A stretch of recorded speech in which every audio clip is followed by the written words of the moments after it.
After Easter, we all end up with leftover chocolate, and most of the time it just sits there. So today I will show you 3 quick vegan snacks you can make with it. Simple, fast, and really worth making. Hi, I'm Alessia, I'm a vegan pastry chef, and here you'll learn how to make a real pastry without any animal ingredients. So let's use this chocolate to make 3 recipes 100% plant-based. 2 of them are also gluten-free, and you can easily make the third one gluten-free as well. Let's start with the first one. For this one, we're making some super creamy chocolate truffles with Biscoff. First thing, let's go through the ingredients. We need dark chocolate, so in this case I'm using leftover chocolate, but of course you can use any dark chocolate you like. Since you're making vegan recipes, make sure it doesn't contain milk. Then we need a plant-based cream cheese. You can either buy it, or if you want to make it from scratch, I left my free recipe in the description box below. And finally, Biscoff spread. This one is naturally dairy-free. It has that caramel flavor and it works perfectly in this recipe. You can use a similar spread from other brands if you can't find Biscoff. For a gluten-free version, use a gluten-free spread. Now let's start. The first step is melting the chocolate. I usually do it in the microwave, heating it in 30-second intervals and mixing in between with a spatula. This is really important because chocolate can burn very easily, so don't rush this step. Alternatively, you can melt it using a bain-marie, so placing the bowl over a pot with gently simmering water. You want a smooth, fully melted chocolate without any lumps. Once the chocolate is ready, we can add the Biscoff spread. And here, just mix everything together with a spatula until the mixture becomes smooth and uniform. At this stage, it will already smell amazing. Then we add the plant-based cream cheese. Start mixing with a spatula just to combine everything. And then we switch to a whisk. Using a whisk helps to properly emulsify the mixture, so you get a smooth, glossy and creamy texture. And this is exactly what we want. As you can see, the result is a very velvety cream, and honestly, you could already use it like this as a dessert cream, but we're going one step further. Cover with plastic wrap, making sure the wrap is in contact with the surface so it doesn't form a skin, and place it in the fridge for about 2 hours. This will allow the mixture to firm up and become much easier to handle. In the meantime, we prepare the coating. Take your biscuits. You can use Biscoff biscuits, Digestive, or any similar dry vegan biscuits. And if you want a gluten-free version, just use gluten-free biscuits here. Blend them in a food processor until you get a fine powder. Once the cream is set, we can start shaping. Transfer it into a piping bag, so I like to fold the top outward, then place my hand underneath to support it while I fill it.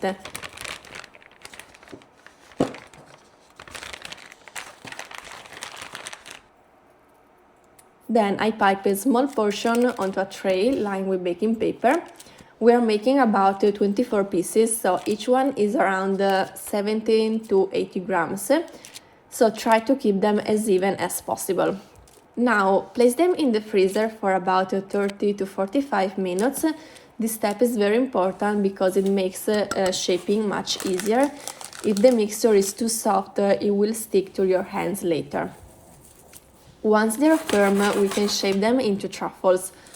So take one piece at a time, gently press it with your fingertips and then roll it between your palms to create a smooth ball. Then coat it in the biscuit powder. Make sure it's fully covered and repeat the same process with all the pieces. Honestly, this is one of those recipes that looks simple, but the texture is incredible. They're super creamy inside with that slightly crunchy coating outside, and the flavor is very rich but still balanced.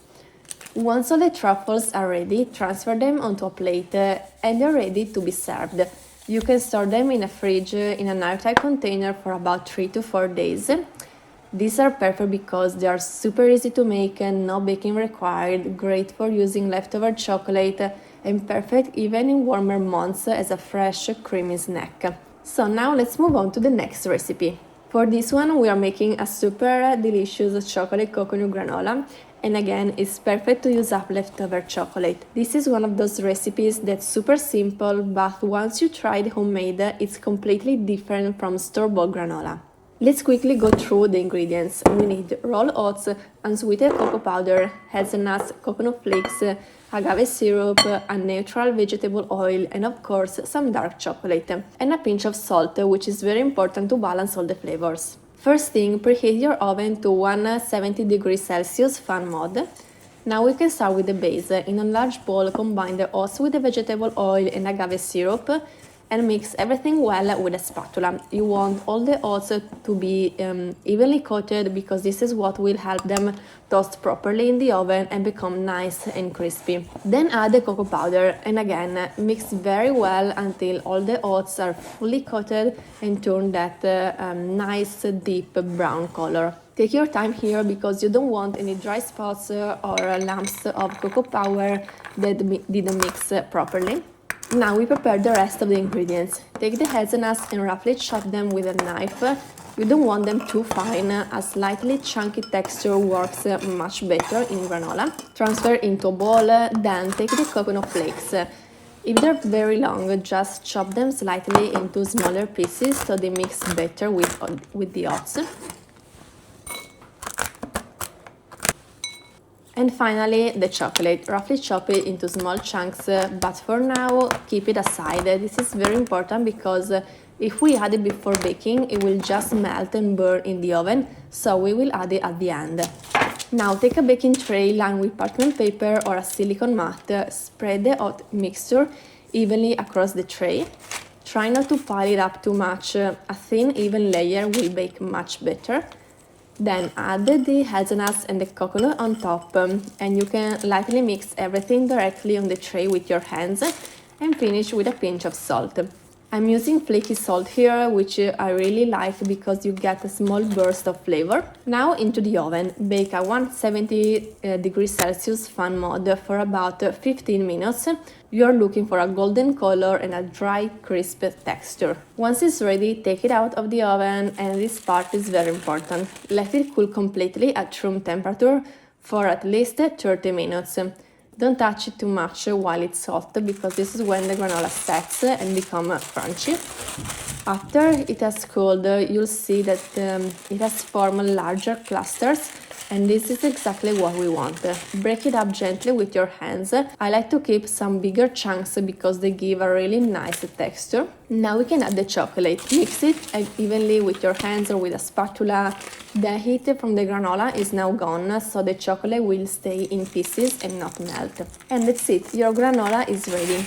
I personally love this combination of chocolate, hazelnuts and coconut, and the cocoa powder gives it a deeper flavor compared to classic granola. Of course, granola is super versatile, so you can change the nuts, use almonds or pistachios, add dry fruits or swap agave for maple syrup, and then you can enjoy it with plant-based milk or yogurt with fresh fruit, or even just as a snack on its own. Then you can store it in an airtight container at room temperature and it will last for about 2 to 3 weeks.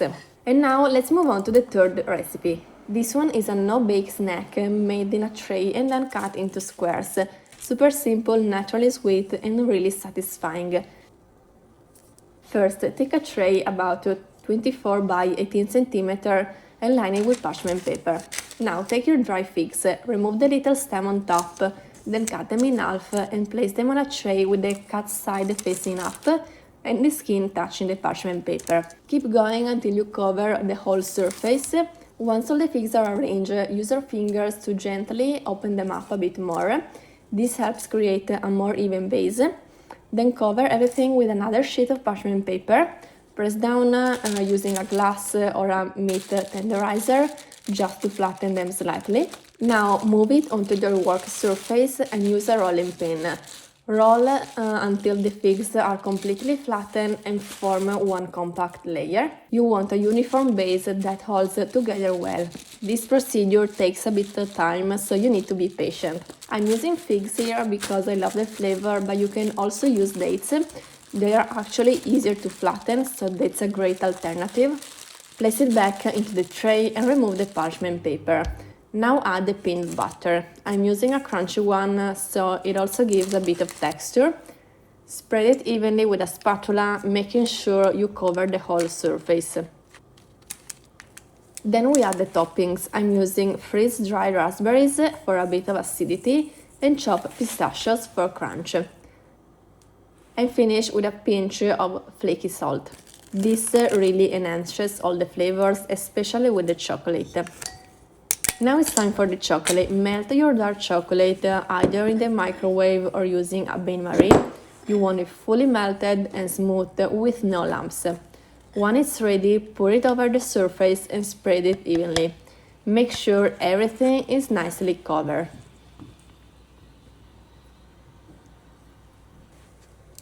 Now place it in the fridge for at least 30 minutes or until the chocolate is fully set. Once it's firm, take it out and flip it onto a cutting board. Remove the parchment paper. Using a long, sharp knife, cut it into portions. I'm cutting the short side into 3 parts and the long side into 4, so I get 12 squares, but of course you can cut them any size you like. And that's it, your snack is ready. They are soft, slightly chewy from the figs, creamy from the peanut butter, and with that crunchy chocolate layer on top. These are no bacon, naturally sweet, with no added sugar, gluten-free, 100% vegan, and they store really well in the fridge for up to 2 weeks. Now all the 3 snacks are ready. As you've seen, they are all very easy to make with simple ingredients, no complicated techniques, and no special equipment, and they are perfect if you want something sweet but still a bit more balanced. If you want to really learn vegan pastry, understand ingredients, and go deeper into techniques, you can visit my online school, Vegan Pastry Academy. And if you enjoy these recipes, don't forget to subscribe and turn on notifications. And I'll see you in the next video.